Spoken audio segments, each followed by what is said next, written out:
दोस्तों बीपीएससी की तरफ से एक बड़ी अपडेट निकल करके आया है कि बिहार के जितने भी स्कूल है ना उसमें स्पेशल स्कूल टीचर को अपॉइंट किया जाएगा। तो इसका जो फुल नोटिफिकेशन है ना वो जारी कर दिया गया है। तो इसमें कौन से क्लास की वैकेंसी आने वाली है, तो 1 to 5 से लेकर के 6 to 8 तक स्पेशल टीचर को यहाँ पे अपॉइंट किया जाएगा।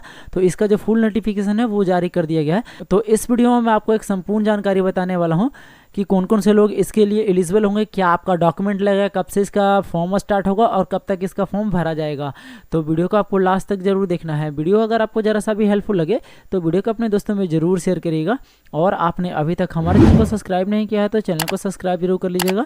बेल आइकन को भी जरूर प्रेस करिएगा कि आने वाला हर एक वीडियो की नोटिफिकेशन आप पे सबसे पहले पहुंचे। तो देखिए फ्रेंड्स, 19 तारीख की डेट में एक नोटिफिकेशन निकाला गया है कि for the post of special school teacher of class 1 to 5 and class 6 to 8 under education department government of Bihar. तो इसका जो नोटिफिकेशन है ना देखने के लिए यहाँ पे आपको एक लिंक मिल जाता है इंपॉर्टेंट नोटिस का। इस पर आपको क्लिक करना है। जैसे आप इस पर क्लिक करेंगे ना आपके सामने कुछ इस तरह का नोटिफिकेशन खुल करके आ जाएगा। ठीक है, अब यहीं पे अगर आप इसका एडवर्टाइजमेंट देखना चाहते हैं तो देखिए यहाँ पे आपको एक ऑप्शन मिल जाता है, इस पर आपको क्लिक करना है। यहाँ पे इसका फुल एडवर्टाइजमेंट निकल करके आ जाएगा। तो मैं आपके लिए हाईलाइट करके कुछ चीज़ों को रख रखा हूँ। तो जैसे ही देखिए यहाँ पे बिहार लोक सेवा आयोग की तरफ से ये नोटिफिकेशन को जारी किया गया है। अब ये ना 19 तारीख की डेट में जारी हुआ है।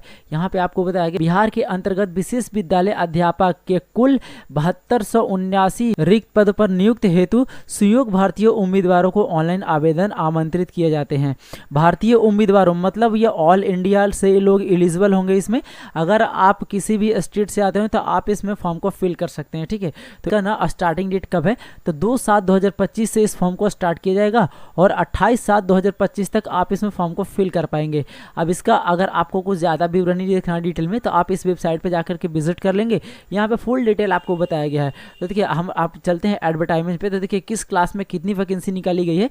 तो देखिए यहाँ पे आपको बताया गया कि कुल टोटल जो सीट इसमें होने वाला है ना 7279 पदों पे शानदार वैकेंसी निकाली गई है। सबसे फर्स्ट में यहाँ पे आपको बताया गया है कि वर्ग 1 to 5 के विशेष विद्यालय अध्यापकों की कुल रिक्तियां जो होगी ना 5534 पदों पे 1 to 5 के लिए वैकेंसी को निकाला जाएगा। अब यहाँ पे आपको बताया कि किस कास्ट में कितनी सीटें यहाँ पे निकलने वाली है, तो वो आप यहाँ पे देख लेंगे आकर के। ठीक है, उसके बाद यहाँ पे देखेंगे कि 1 to 5 में जो टीचर जॉब करेंगे ना उनकी सैलरी कितनी होने वाली है। देखिए उनका जो सैलरी होगा 25,000 रुपये आपको पर मंथ मिलेगा। ठीक है, अब 6 to 8 में जो वैकेंसी निकाला गया है ना 1745 पदों पे शानदार वैकेंसी निकाली गई है। अब 6 to 8 के जो टीचर होंगे उनको सैलरी जो यहाँ पे मिलेगा ना 28,000 रुपये पर मंथ उनको सैलरी मिलने वाली है।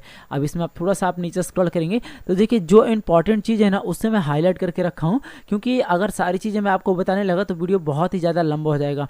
तो देखिए यहाँ पे आपको एलिजिबिलिटी बताई गई है कि कौन कौन से लोग इसमें एलिजिबल हो सकते हैं। तो देखिए बिहार विशेष विद्यालय अध्यापक पात्रता परीक्षा 2023 में उत्तीर्ण हो तथा अगर आप 1 to 5 में फॉर्म को फिल करना चाहते हैं तो उसके लिए जो एलिजिबिलिटी होगी ना BSTET पेपर 1 आपके पास कंप्लीट होना चाहिए। तो आप 1 to 5 के लिए एलिजिबल हो जाएंगे। ठीक है, और अगर आप 6 to 8 में फॉर्म को फिल करना चाहते हैं तो आपके पास BSTET पेपर 2 आपके पास क्वालिफाई होना चाहिए, तो ही आप 6 to 8 के लिए एलिजिबल होंगे। विशेष विद्यालय अध्यापक के लिए आहर्त विभागीय अधिसूचना संख्या इतना के तहत के अनुरूप अनुमान होगा जो प्रति निवंतम है। तो देखिए यहाँ पे आपको बताया गया मूल कोटि स्वर्ण 1 to 5 के विशेष विद्यालय अध्यापक के लिए अध्यापक शैक्षणिक एवं प्रशासनिक योग्यता जो आपसे मांगा गया है ना 1 to 5 में जितने भी लोग फॉर्म को फिल करेंगे ना उनके लिए जो शैक्षणिक योग्यता मांगा गया है, देखिए न्यूनतम आपका 50% अंकों के साथ ना उच्चतर माध्यमिक अथवा इससे सक्षम भारतीय पुनर्वास परिषद से मान्यता प्राप्त संस्थान से विशेष शिक्षा की डीएलएड के साथ भारतीय पुनर्वास परिषद को वैध CRR नंबर धारित हो। देखिए आपके पास ना 50% अंकों के साथ में 12th आप क्वालिफाई होने चाहिए, साथ में आपका DLED कोई सा भी अगर इससे सक्षम आपका सर्टिफिकेट है तो आप इस फॉर्म के लिए एलिजिबल हो जाएंगे। ठीक है, अब देखिए 6 to 8 में जो आपसे मांगा गया है जो क्वालिफिकेशन, देखिए 50% अंकों के साथ ना आप ग्रेजुएशन फाइनल होना चाहिए तो आप इसके लिए एलिजिबल होंगे। आप ग्रेजुएशन के साथ में भारतीय पुनर्वास परिषद से मान्यता प्राप्त संस्थान से विशेष शिक्षा में BEd के साथ भारतीय पुनर्वास परिषद का वैध CRR नंबर धारित हो। अब देखिए यहाँ पे आपको ये बताया गया है कि आपके पास तो ग्रेजुएशन आपने क्लियर किया है तो आप सिर्फ ग्रेजुएशन करके आप इस फॉर्म के लिए एलिजिबल नहीं होते हैं। आपके पास क्या होना चाहिए, तो भारतीय पुनर्वास परिषद से मान्यता प्राप्त संस्थान से विशेष शिक्षा में BEd, मतलब जब भी आप इस फॉर्म के लिए एलिजिबल होंगे अगर आप 6 to 8 में फॉर्म को फिल कर रहे हैं ना तो आपके पास विशेष शिक्षा में BEd प्राप्त होना चाहिए, तभी आप इसके लिए एलिजिबल होंगे। उसमें आपका CRR नंबर भी अंकित हो तो ही आप इसके लिए एलिजिबल हो सकते हैं। ठीक है, अगर आपके पास बीएड के साथ भारतीय पुनर्वास परीक्षा में मान्यता प्राप्त संस्थान से सर्टिफिकेट या डिप्लोमा जो विशेष शिक्षा में बीएड हो समकक्ष, अगर आपके पास इसी से रिलेटेड कोई और भी डिग्री है तो आप इसके लिए एलिजिबल हो जाएंगे। ठीक है, तो देखिए इतना चीज़ तो आपको क्लियर हो गया कि अगर आप 1 to 5 में फॉर्म को फिल कर रहे हैं तो आपका जो 12th है ना वो 50% अंकों के साथ में आपका विशेष शिक्षा में डीएलएड होना चाहिए। ठीक है, और अगर आप 6 to 8 में फॉर्म को फिल कर रहे हैं तो आपके पास ग्रेजुएशन होना चाहिए जो कि 50% अंकों के साथ में आपको होना चाहिए, और विशेष शिक्षा में आपके पास बीएड होना चाहिए, तभी आप इसके लिए एलिजिबल होंगे, या तो फिर इससे कुछ भी समकक्ष जो डिग्री है वो आपके पास होना चाहिए। अब देखिए यहाँ पे कुछ चीज़ें आपके लिए हाईलाइट मैं करके रखा हूँ कि आपको ज़्यादा चीज़ समझ में आए, आपको वीडियो ज़्यादा लंबा ना हो पाए, तो मेन पॉइंट को मैं आपको कंफर्म करा देता हूं। तो विशेष विद्यालय अध्यापक के पद पर नियुक्ति हेतु शैक्षणिक एवं प्रशैक्षणिक प्रमाण पत्र की मान्यता से संबंधित उपबंध अथवा किसी राज्य सरकार द्वारा स्थापित बोर्ड से निर्गत मैट्रिक अथवा समकक्ष एवं इंटरमीडिएट अथवा समकक्ष प्रमाण पत्र प्राप्त होना चाहिए।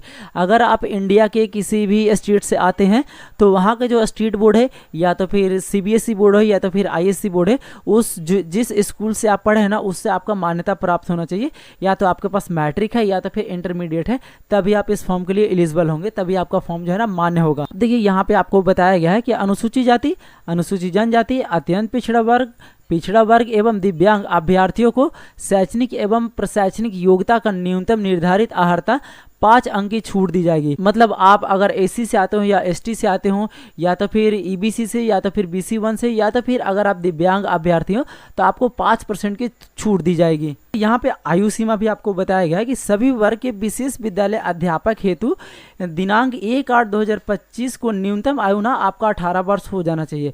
यहाँ पे आपको ये बताया गया है कि 1/8/2025 तक ना आपको 18 वर्ष हो जाना चाहिए, तो आप इसके लिए एलिजिबल हैं। अब देखिए यहाँ पे आपको ये बताया तथा अधिकतम आयु दिनांक जो आपका होगा ना 1/8/2023 को अनारक्षित पुरुष वर्ष के लिए 37 वर्ष होना चाहिए। मतलब 1/8/2023 तक अगर आप जनरल से बिलोंग करते हैं और पुरुष हैं तो आपको 37 वर्ष हो जाना चाहिए 1/8/2023 तक, तभी आप इसके लिए एलिजिबल हैं। अगर 1/8/2023 तक ना अगर आपका 37 वर्ष एक दिन होता है तो आप इस फॉर्म के लिए अनएलिजिबल हो जाएगा, मतलब आप इसमें फॉर्म को नहीं फिल कर सकते हैं। अब देखिए यहाँ पे आपको बताया गया पिछड़ा वर्ग, अत्यंत पिछड़ा वर्ग, पुरुष एवं महिला एवं अनारक्षित महिला के लिए 40 वर्ष यहाँ पे आपको अधिकतम एज रखा गया है, एवं अनुसूचित जाति एवं अनुसूचित जनजाति पुरुष एवं महिला के लिए 42 वर्ष आपका रखा गया है। अब देखिए जो एक्स सर्विसमैन जो लोग हैं ना उनके लिए 60 वर्ष आयु यहाँ पे निर्धारित किया गया है कि अगर वो 60 वर्ष के भी हैं तो आप इसके लिए एलिजिबल हैं। देखिए एक चीज को मैं आपको कंफर्म करा दूं कि अगर आप जनरल से बिलोंग करते हैं और अगर आपका 37 साल से ऊपर हो गया है, या तो फिर अगर आप BC हैं या तो फिर BC1 पुरुष एवं महिला है, और अगर आपका 40 वर्ष से ऊपर एज हो गया है, या तो फिर आप SC ST से आते हैं और पुरुष एवं महिला और 42 वर्ष से ऊपर एज हो गया हो, अगर आपको आयु में छूट लेना है ना, जैसे कि आप BC से आते हैं या तो फिर EBC से आते हैं या तो फिर SC ST के पुरुष एवं महिला हैं, तो आपको 5 वर्ष का यहाँ पे छूट मिलेगा। आप कास्ट सर्टिफिकेट बनवा लेंगे अगर आप SC ST से आते हैं तो, और अगर आप BC या BC1 से आते हैं तो आप NCL बनवा लेंगे। ठीक है, और अगर आप EWS कास्ट से बिलोंग करते हैं तो आपको EWS बनाना होगा, तभी आपको यहाँ पे 5 वर्षों का छूट यहाँ पे दे दिया जाएगा आपको। ठीक है, अब देखिए यहाँ पे 10 वर्षों का छूट यहाँ पे किनको मिलेगा। सामान्य प्रशासन विभाग बिहार के संकल्प विज्ञापन संख्या इतना के तहत के आलोक में अधिकतम आयु सीमा के अतिरिक्त दिव्यांगों को अधिकतम 10 वर्ष की छूट दी जाएगी। उसके लिए आपको प्रमाण पत्र दिखाना होगा। ठीक है, मतलब वैसे लोग जो विकलांग है ना उनको 10 वर्ष का यहाँ पे छूट मिलेगा आयु सीमा में। ठीक है, आपको विकलांगता प्रमाण पत्र यहाँ पे दिखाना है। ठीक है, इतना चीज आपको कंफर्म हो गया। उसके बाद देखिए हम चयन प्रक्रिया की बात कर लेते हैं। तो इसमें चयन प्रक्रिया कैसे होगा, तो देखिए जो भी आपका अर्हता होगा ना उसमें संख्या प्रश्नों की संख्या आप यहाँ पे देख सकते हैं कि 150 प्रश्न आपसे पूछे जाएंगे। भाग 1 में 30 प्रश्न रहेगा और भाग 2 में 120 प्रश्न रहेगा। टोटल जो आपको टाइम मिल जाएगा 2 घंटे 30 मिनट का आपको टाइम मिल जाता है।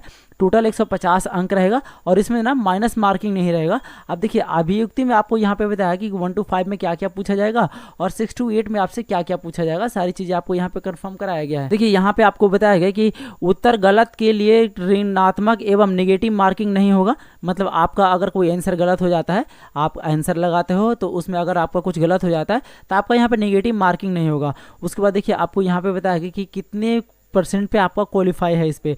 तो देखिए, कार्मिक एवं प्रशासनिक सुधार विभाग में संकल्प संख्या इतना, दिनांक इतना के एवं सामान्य प्रशासन विभाग के संकल्प संख्या इतना के अनुसार लिखित परीक्षा में शामिल समान वर्ग के उम्मीदवारों को ना 40% लाना अनिवार्य होगा। ठीक है, आप 40% पे क्वालिफाई हो जाएंगे और पिछड़ा वर्ग के उम्मीदवार को 36.5% लाना अनिवार्य होगा और अत्यंत पिछड़ा वर्ग के उम्मीदवारों को 34% लाना अनिवार्य होगा और अनुसूचित जाति एवं अनुसूचित जनजाति, महिलाओं तथा निसंतान दिव्यांग उम्मीदवारों को 32% न्यूनतम अर्हता प्राप्त करना अनिवार्य होगा, अन्यथा वो परीक्षा से बाहर हो जाएंगे।